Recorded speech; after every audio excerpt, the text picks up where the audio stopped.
5 star hotel में काम करने वाला एक गरीब सड़क छाप लड़का जिसे किस्मत से 10,000 करोड़ रुपए फ्री में मिल जाएं तो क्या होगा। फिल्म का नाम है दास की धमकी और आज की वीडियो में मैं इसी फिल्म की पूरी स्टोरी को एक्सप्लेन करने वाला हूं। इसलिए पूरी कहानी जानने के लिए वीडियो को एंड तक देखना और वीडियो को लाइक भी करना। तो चलो शुरू करते हैं। यह कहानी एक 5 स्टार होटल में शुरू होती है और हम देखते हैं कृष्णा दास को जो होटल में वेटर की नौकरी करता है। दास अपने दो खास दोस्तों महेश और आदि के साथ किराए के एक घर में रहता है। तीनों अनाथ हैं, गरीब हैं, लेकिन तीनों एक दूसरे के अच्छे दोस्त भी हैं और हमेशा एक साथ अपनी लाइफ को एंजॉय करते हैं। एक सुबह होटल में दास एक कस्टमर को ड्रिंक सर्व करता है। ड्रिंक्स में कुछ खराबी होती है। कस्टमर ड्रिंक को दास के ऊपर फेंक देती है और दास को डांटना शुरू कर देती है। तभी होटल की मैनेजर दीप्ति वहां आ जाती है। वो सिचुएशन को हैंडल करती है। कस्टमर उससे कहती है कि अगर तुम किसी सड़क छाप को होटल में नौकरी के लिए रखोगी तो ऐसी प्रॉब्लम्स तो आएंगी ही। दीप्ति दास को कस्टमर से सॉरी बोलने के लिए कहती है और उसका ड्रिंक भी चेंज करने के लिए कहती है। दास को कस्टमर का यह बर्ताव बहुत बुरा लगता है। वो अपने दोस्तों से कहता है कि बचपन से आज तक मेरे साथ किसी ने भी अच्छा बर्ताव नहीं किया है, इसलिए मैं इसी होटल में एक दिन के लिए ही सही लेकिन कस्टमर बनकर आना चाहता हूँ।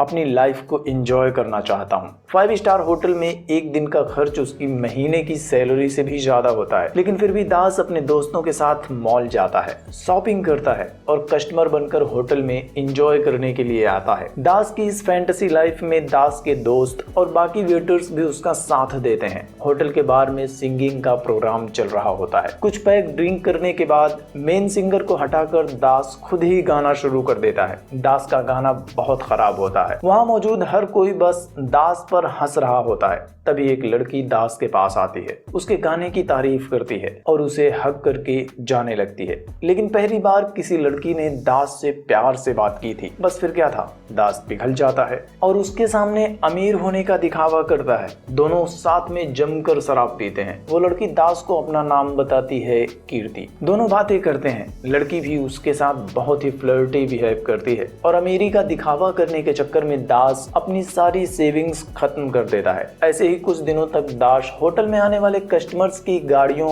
और कपड़ों को यूज करके कीर्ति के सामने अमीर होने का दिखावा करता रहता है और कीर्ति उसे अमीर मानकर प्यार करने लगती है और सिर्फ दूसरी मुलाकात में ही उसे प्रपोज भी कर देती है। एक शाम को डेट के बाद कीर्ति और दास वापस आ रहे होते हैं। तभी एक कार उन दोनों की कार को ओवरटेक कर लेती है। कीर्ति भी दास से उस कार को ओवरटेक करने के लिए कहती है और उसे किस करके कहती है कि अगर तुमने उसे ओवरटेक कर लिया तो हम नेक्स्ट स्टेप पर बढ़ेंगे। लड़की की तरफ से जबरदस्त ऑफर मिलने के बाद जोश में आकर दास उस गाड़ी का पीछा करता है और उसकी विंडशील्ड पर कॉफी फेंक देता है और फाइनली उस गाड़ी वाले को ओवरटेक कर लेता है। दास और कीर्ति का प्यार तेजी से आगे बढ़ रहा होता है। अगले दिन होटल की मैनेजर को उसकी हरकतों के बारे में पता चल जाता है। वो होटल के सारे स्टाफ को इकट्ठा करती है, कीर्ति को भी बुलाती है और कीर्ति और होटल के स्टाफ के सामने दास की पोल खोल देती है और कीर्ति से कहती है कि जिसे तुम बहुत बड़ा अमीर आदमी समझ रही हो वो असल में हमारे होटल का ही वेटर है और 6 सालों से इसी होटल में काम कर रहा है। दास के साथ साथ वो उसके दोस्तों को भी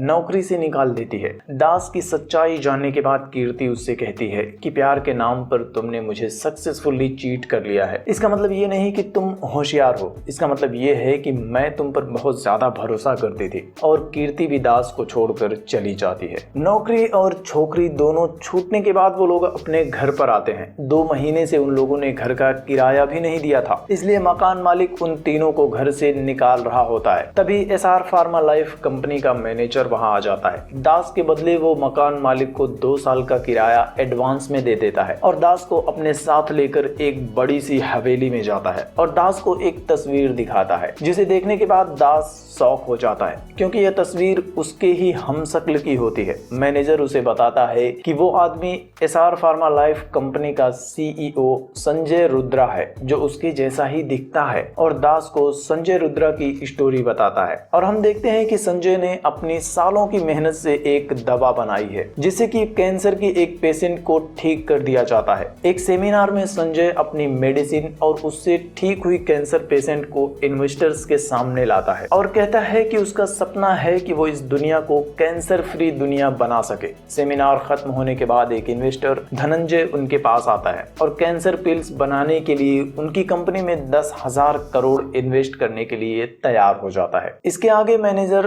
दास को बताता है कि एक हफ्ते पहले एक एक्सीडेंट में संजय की मौत हो गई है, लेकिन यह बात अब तक हमने किसी को भी नहीं बताई है। धनंजय बार बार मेडिसिन की डिलीवरी मांग रहा है और अगर उसे पता चला कि संजय मर चुका है तो वो पूरी कंपनी को हड़प कर लेगा। उसके पास माफिया का सपोर्ट है। मैनेजर कहता है कि कुछ दिनों पहले मैंने तुम्हें होटल में देखा था, जिसके बाद अब मैं तुम्हें यहाँ लाया हूँ ताकि तुम संजय की जगह पर संजय बनकर उसकी कंपनी और उसके घर वालों को बचा सको। बदले में मैं तुम्हें जितना कहोगे उतने पैसे दे दूंगा। दास संजय की जगह पर संजय की एक्टिंग करने के लिए मान जाता है। मैनेजर दास को संजय बनाकर संजय के घर वालों से मिलवाता है। दास उन सब से मिलता है। अगले दिन मैनेजर उसे ऑफिस लेकर जाने से पहले संजय की माँ से मिलवाता है, जो कि पैरालाइज्ड होती है, चल नहीं सकती, बोल नहीं सकती। अनाथ होने की वजह से संजय की माँ को देखते ही दास इमोशनल हो जाता है और वो मैनेजर से कहता है कि अगर मैं संजय के जैसा दिखता हूँ तो शायद मेरी माँ भी संजय की माँ के जैसी ही दिखती होगी। माँ से मिलने के बाद दास पूरी तरह से संजय की एक्टिंग करने के लिए रेडी हो जाता है। वो लोग ऑफिस जा रहे होते हैं। मैनेजर रास्ते में एक जगह पर गाड़ी रोक देता है और दास को बताता है कि ये वही जगह है जहाँ पर एक हफ्ते पहले किसी ने संजय के कार की विंडशील्ड पर कॉफी फेंक दी थी और उसकी कार का एक्सीडेंट हो गया था। दास को याद आता है कि कॉफी फेंकने वाला कोई और नहीं, दास खुद ही था। वो समझ जाता है कि संजय की मौत का इकलौता जिम्मेदार वही है। वो लोग ऑफिस पहुंच जाते हैं। दास कंफ्यूज होता है, तभी उसके ऑफिस में कीर्ति भी आ जाती है और दास से माफी मांगने लगती है। दास उसे पूरी सच्चाई बता देता है कि वो कंपनी का असली सीईओ नहीं है और कहता है कि उस रात तुम्हारे कहने पर जब मैंने अनजान कार पर कॉफी फेंक कर रेस जीती थी, वो असल में संजय की ही गाड़ी थी और मैं ही संजय की मौत का जिम्मेदार। कीर्ति उसे समझाती है कि सब कुछ ठीक हो जाएगा। अगले दिन ऑफिस में धनंजय भी आ जाता है और कहता है कि मैंने तुम्हें 10,000 करोड़ दिए हैं। वो कंपनी को हथियाने की कोशिश करता है, तभी संजय के गेटअप में दास वहां आ जाता है और धनंजय से एक हफ्ते का समय मांगता है और कहता है कि एक हफ्ते में अगर मैंने तुम्हें मेडिसिन की डिलीवरी नहीं की तो मैं तुम्हारे सारे पैसे वापस कर दूंगा। अगले कुछ दिनों तक दास कंपनी और घर में संजय की एक्टिंग करता रहता है, लेकिन संजय की मौत का वही जिम्मेदार है, इसलिए वो हमेशा परेशान भी रहता है। वो कीर्ति के साथ होता है और परेशान होकर वो कीर्ति से कहता है कि आज वो संजय के घर वालों को अपनी पूरी सच्चाई बता देगा और संजय के घर चला जाता है, लेकिन घर पर कोई नहीं होता।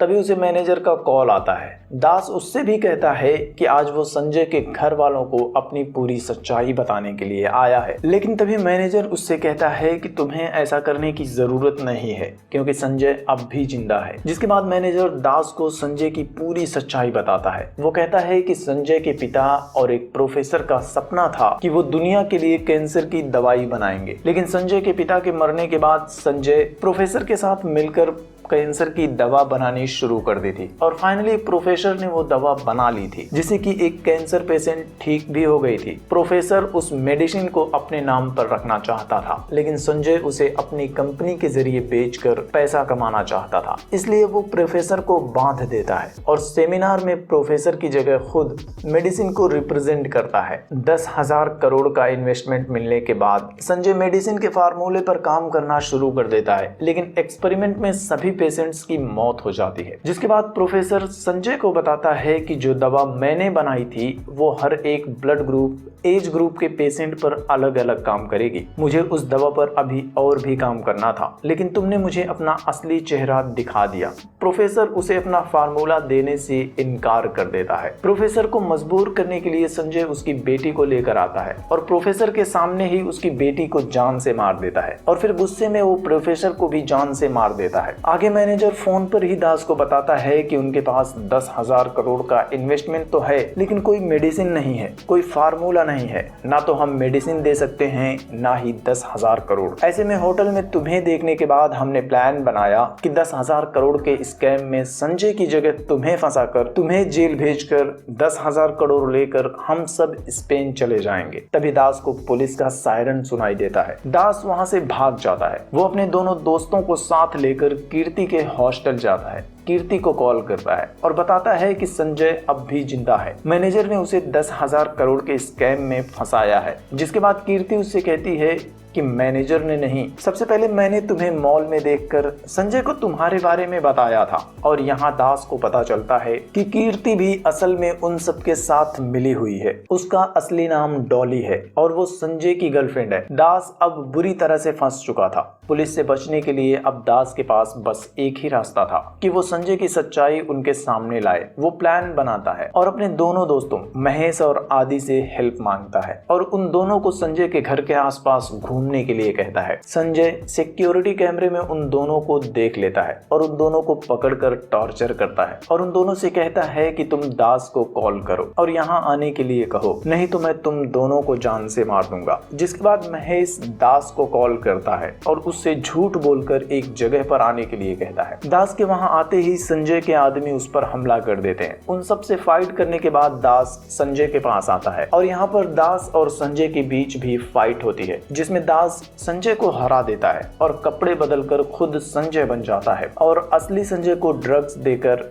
बीच सड़क पर छोड़ देता है। पुलिस असली संजय को पकड़कर जेल में डाल देती है। इधर संजय दास बनकर मैनेजर और संजय के बाकी साथियों के पास जाता है। वो डॉली से कैरेबियन जाने के लिए कहता है और खुद सबको लेकर स्पेन चला जाता है। स्पेन में हवाला के जरिए वो संजय का 10,000 करोड़ रिसीव करता है और इसके पहले कि मैनेजर और बाकी लोगों को दास की सच्चाई पता चले वहां से भाग जाता है और स्पेन पुलिस को उन लोगों की इंफॉर्मेशन देकर स्पेन में ही उन सबको ड्रग्स केस में फंसा देता है। इंडिया वापस आने के बाद दास उन पैसों को यूज करके धनंजय को हेल्थ मिनिस्टर बना देता है और जिस होटल में दास वेटर का काम कर रहा था उसी होटल को खरीद लेता है। यहाँ पर पहली कहानी खत्म हो जाती है, लेकिन यहाँ दूसरे पार्ट की भी थोड़ी स्टोरी दिखाई जाती है। 1 साल बाद हम देखते हैं कि दास डॉली के साथ कैरेबियन में एक आइलैंड पर होता है। वो अब भी डॉली के सामने संजय की एक्टिंग कर रहा होता है। तभी उसे असली वाले संजय का कॉल आता है। वो दास को बताता है कि अब मैं जेल से बाहर आ चुका हूँ और जल्द ही मैं अपना बदला लेने के लिए भी आऊंगा। पूरी फिल्म यहीं पर खत्म हो जाती है। उम्मीद है कि यह कहानी आपको पसंद आई होगी, तो वीडियो को लाइक करना,